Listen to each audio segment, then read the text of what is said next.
नमस्कार, आप देख रहे हैं एस्ट्रोसेस टीवी और मैं हूं आपका अपना एस्ट्रोगुरु मृगांक।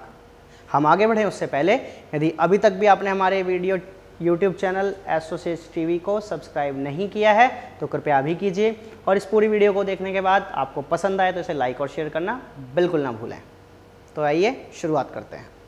आज हम बात करेंगे माँ स्कंद माता को समर्पित नवरात्रि के 5वें दिन की, जो कि मनाया जाएगा 22 मार्च 2018 गुरुवार को।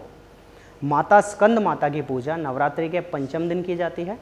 माँ के इस स्वरूप के नाम का अर्थ स्कंद अर्थात भगवान कार्तिकेय, जिन्हें हम मुरुगन स्वामी के नाम से भी जानते हैं, और माता अर्थात उनको जन्म देने वाली माता। अतः इनके नाम का मतलब है स्कंद की माता। माँ पार्वती ही देव कार्तिकेय की माता हैं, इसलिए माता को स्कंद माता भी कहा जाता है। माँ स्कंद माता की 4 भुजाएं हैं। माँ 2 हाथों में कमल और 1 हाथ में कार्तिकेय तथा दूसरे हाथ से अभय मुद्रा धारण करती हैं। कमल पर विराजमान होने के कारण माता का एक नाम पद्मासना भी है। माता की पूजा से भक्तों को सुख और ऐश्वर्य की प्राप्ति होती है। माँ की सच्चे मन से पूजा करने पर मोक्ष की प्राप्ति भी होती है। देवी के इस रूप को अग्नि देवी के रूप में भी पूजा जाता है। जैसा कि माँ ममता की प्रतीक है, इसलिए वे भक्तों को प्रेम से आशीर्वाद भी देती हैं। पौराणिक मान्यताओं के अनुसार तारकासुर नाम का एक राक्षस था जो ब्रह्मदेव को प्रसन्न करने के लिए कठोर तप करता था। एक दिन भगवान उसकी तपस्या से प्रसन्न होकर उसके सामने प्रकट हुए। तब उसने उनसे अजर अमर होने का वरदान मांगा। ब्रह्मा जी ने उसे समझाया कि इस धरती पर जिसने भी जन्म लिया है उसे मृत्यु तो पानी ही होगी।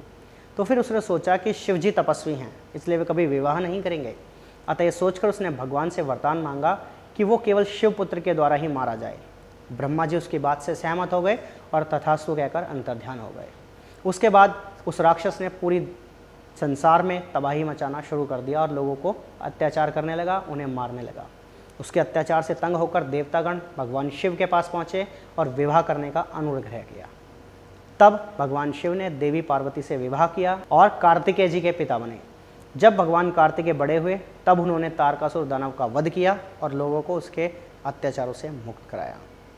यदि बात करें ज्योतिषीय संदर्भ की, तो ज्योतिषीय मान्यताओं के अनुसार देवी स्कंद माता बुध ग्रह को नियंत्रित करती हैं, इसलिए माता की इस पूजा से बुध ग्रह को मजबूत बनाया जा सकता है और यदि कुंडली में बुध ग्रह से संबंधित कुछ अशुभ प्रभाव हो तो उसे कम किया जा सकता है।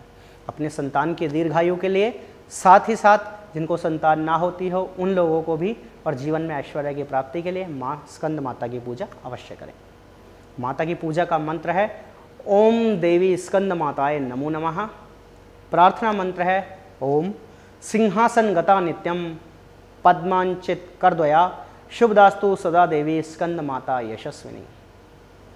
माता की स्तुति आप या देवी सर्वभूतेषु माँ स्कंद मातेति रूपेण संस्थिता नमस्तस्यै नमस्तस्यै नमस्तस्यै नमो नमः अथवा अपने मन से किसी भी मंत्रोच्चार के द्वारा कर सकते हैं। इसके अलावा माता का ध्यान मंत्र, स्रोत्र और कवच आदि का पाठ कर माता को प्रसन्न कर सकते हैं। हम उम्मीद करते हैं कि यदि आप माँ स्कंद माता की पूजा पूरे मन से करेंगे तो माता की कृपा आपके ऊपर अवश्य ही बरसेगी। नवरात्राओं की शुभकामनाएं।